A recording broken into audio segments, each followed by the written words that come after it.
Okay, so I wasn't really sure if I was going to make a video on this vehicle, but after some deep thinking, of course, I realized, well, I am a fan of FCA. I might as well do it, right?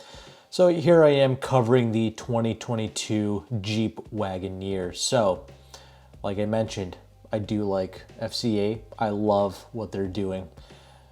Love them or not, you have to give them props where props are due. They are one of the few manufacturers to shove that Hellcat engine into absolutely everything and anything, man. Like, there is no other company offering this many like V8 options basically, and I love them for that. So fast forward, let's go ahead, let's talk about this new Wagoneer. It's a six-figure automobile. It's not cheap. It'll never be cheap. And it's for that select aristocratic 1%, man. And you know what they're gonna do? They're gonna buy something like this, they're gonna have it for like 6 months, throw it away, and then move on to the next vehicle. That's who vehicles like this are for. I mean, this isn't really a surprise. I mean, vehicles like the Escalade, Yukons, that whole Tahoe kind of GM trio going on there, that's existed for eons now. It's a six-figure vehicle right there, the Escalade. So that's basically what this is competing with. There's going to be two Wagoneers, a regular and then like a Grand Wagoneer, which is supposed to be like that suburban competitor. And the regular Wagoneer is more so of that Tahoe size, essentially. And yes, they have actually resurrected the Wagoneer name here. You know, legendary vehicle, kind of married that 4x4 usability along with some premium features. Very popular vehicle when it first came out. So yeah, this is a great little homage vehicle. Looks great, looks baller, looks pimp. It's got the big 22-inch dub wheels on it, chromed out, all this stuff. Looks phenomenal, man. Absolutely. You can't really dispute that. It's got presence, that's for sure, but it's definitely a here now, gone tomorrow lease vehicle, that's for sure.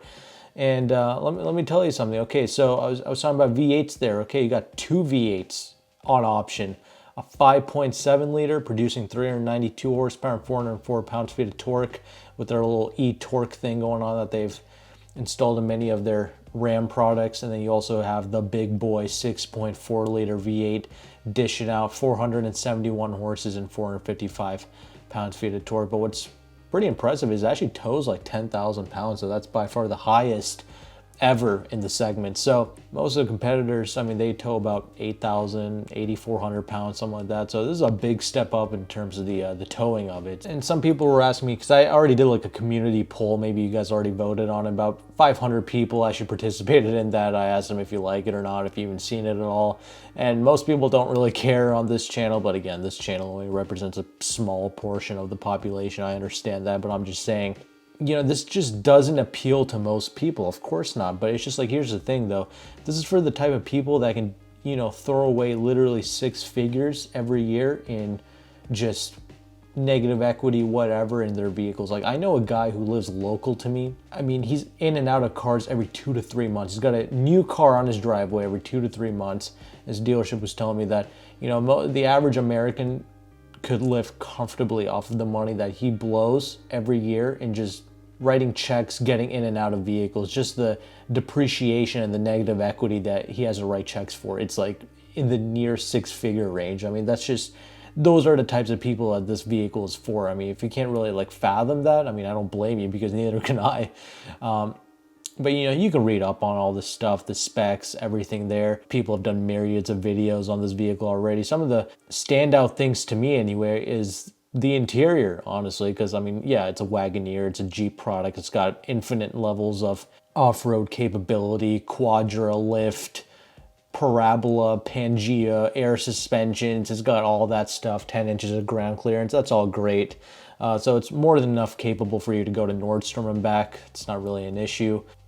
Some people were asking me, is it going to be reliable? I mean, that's a funny question. I mean, there's really nothing reliable on this planet anymore. Nothing new that's being made anyway. If you're so worried about reliability, just go buy 2 or 3 60,000 mile 10-year-old Camrys for about $7 grand, and yeah, just hold on to those if you're so fixated on reliability.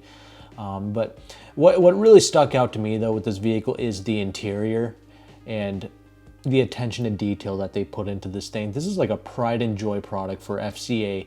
there's no doubt that this thing has the best interior that they have ever produced. Now, yeah, that's no surprise. It's easy when something costs like 6 figures, but I'm just saying though, a lot of people, they totally dog on FCA for having like some of the worst interiors. Like there's some low quality budget brand that doesn't know how to build a car or something like that. Let me tell you something. All these companies can make anything if they just put the money and the time to it. Mitsubishi can go out and make a Bugatti tomorrow if they want to invest $1 billion or $2 billion into producing something that nobody's ever going to buy. If you ran a company, would you produce things that nobody bought? Would you just do all that charity work, develop a little Bugatti? I guess you could make some videos on YouTube. You know, that might be popping, I guess. If you made your own little Bugatti and spent $2-3 billion on a couple of YouTube videos, won't get your investment back, that's for sure. So they put in the effort. Jeep made a proper interior, proper quality stitching, woods, leathers, all this stuff. Easy for any of these automotive companies to do that's shelling out billions of dollars in research and suppliers, all this stuff. This is nothing for them. It's just like, do they want to allocate the time and the money to that is the thing. That's why you see so many Chargers and Challengers with like these plastic interiors, but who cares? Because they sell like over 100,000 of them every year. So clearly their buying market doesn't care, but now they've entered like a new space, Escalade territory. They got to have a proper interior on it. And I like the attention to detail, but what I don't like is those damn screens that they put just everywhere, you know. Again, that's just kind of like their little scapegoat thing that they've done there. You know, even the passenger has a screen to play with. And here's the thing. These manufacturers, these OEMs, they've done a great job in convincing people that touchscreens are the future. They're cool, but in fact, they're not cool. I don't like this. It just saved these companies some money from producing actual good button switches and knobs for like climate control, things like that. They just instead put a big touchscreen there. That's just that many less parts that they need to develop, you know, nice proper neural knobs and dials. Yeah, they don't have to produce that anymore. They just put a bunch of screens there for you to interact with. I don't like screens in cars. I don't think it's good for your eyes or your health. It's everywhere with these new cars and I really don't like it. So I wish that trend would die, but for the most part, I mean, this is what people want, right? And if it's a disposable car that people are going to have for like 6 months to a year, I guess who cares? One of the cool things, though, is they implemented a Mcintosh audio system. Now, it's not Macintosh. It has nothing to do with Apple. This is a company that was producing high quality, or I guess they still do, but they're really known back in the day for making these high quality home audio systems. Now this particular unit is going to be using a 1,375 watt system with 23 speakers. So that's pretty cool that they brought back the Mcintosh name. This whole car is kind of like a time capsule, I suppose. So yes, proper vehicle, but most importantly to me, I like the Jeep brand. I like what they're doing. I think it's a cool brand. I've always liked all the vehicles that they've produced. They make some stylish vehicles too. Obviously, they got the Wrangler, the Gladiator, brilliant stuff. And the Grand Cherokee looks phenomenal. But I want just some of what they've managed to capture in the Wagoneer to be translated down into something like the new Compass or a new Cherokee or something like that. You know, they're $40,000 to $50,000 vehicles. I would like them to mimic at least some of the attention and detail that they put into the Wagoneer.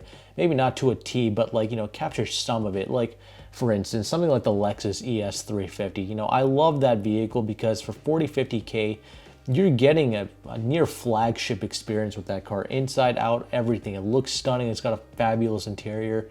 You know, Jeep makes all these kind of like throwaway cars, and I get it. They make stuff like the Renegade and Compass for people with bad credit so they can buy a new car at like a 35% interest rate. But I wish some of those vehicles, they got to get rid of a lot of these models, revamp them, redo them, and give it some of this attention to detail. You know, I kind of want them to go down like the Range Rover route, and, you know, they make proper vehicles, and then they have like this old trash car like the Evoque. You know, nice little cheap whip, right? You know, prestigious, all that stuff, but it's relatively nice, right? Maybe not to the level of their $150,000 vehicles, but it captures some of that quality. And I wish Jeep would kind of go down that route where they make some major revamps and rehauls of some of their cheaper vehicles. I want the ordinary vehicles that you and I will actually purchase to be of quality, to represent that off-road nature and that premium quality in their interiors. That would be a great thing to see. So that's what got me excited about the Wagoneer. The fact that they know how to make a proper interior, that they know how to make a proper vehicle as a whole, you know.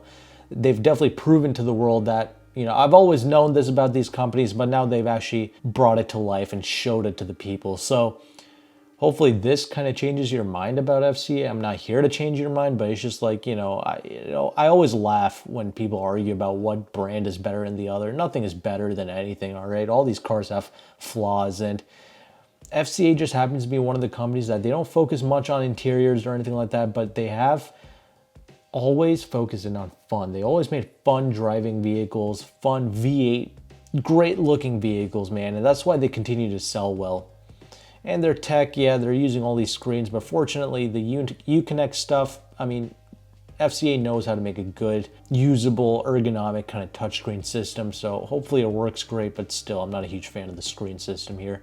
I mostly got excited because I hope that this is a new direction that the Jeep brand is going to take with their cheaper vehicles as well. You know, the more affordable stuff, you know, hopefully the new Grand Cherokee, it's definitely going to take after this Wagoneer. It even looks kind of similar to this. But I'm just curious to what they're going to do with something like the Compass and the Renegade. I want those vehicles to get revamped as well in a similar way that this Wagoneer is. So that's why I wanted to cover this vehicle. But, you know, leave your thoughts down below. Again, you can read up on all the specs and everything. I'm sure you've watched all the other videos on this Wagoneer if you're actually interested in it.